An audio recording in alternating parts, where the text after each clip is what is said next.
With more on what transpired at 23rd and Lincoln this week, here's Jason Doyle with eCapitol News Director Shawn Ashley.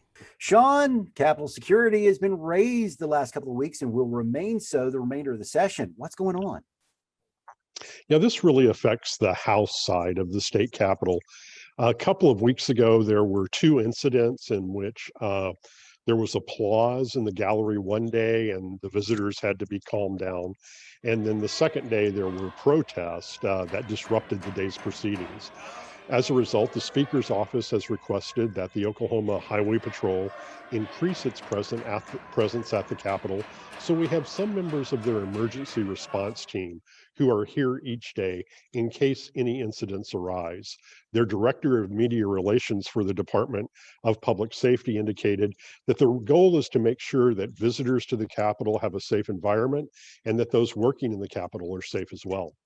Turning to COVID-19, Governor Stitt ended the state of emergency due to the COVID-19 numbers going down.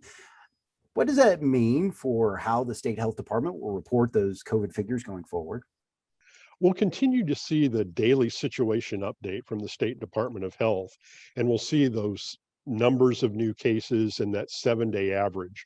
But what we will no longer see is some of that underlying data that we used to get, such as the antibody test positivity rate, and we'll no longer see the hospital surge numbers that we were getting to indicate how close the hospitals were getting to being full as a result of the increases that took place in COVID-19 cases earlier in the pandemic. A bill that limits state agency use of federal funds recently became law, but without the governor's signature. What does it do? Well, this is a really interesting piece of legislation, and it comes out of some of the federal funding, the CARES Act funding that the state received. That went straight to the governor's office and then was distributed to various agencies throughout state government without any real input from the legislature.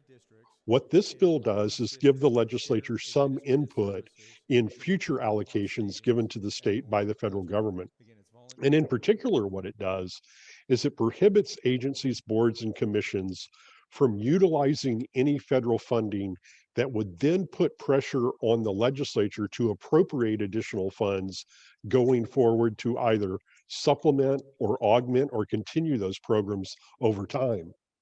House Democrats elected new leadership this week. Who will be their next minority leader?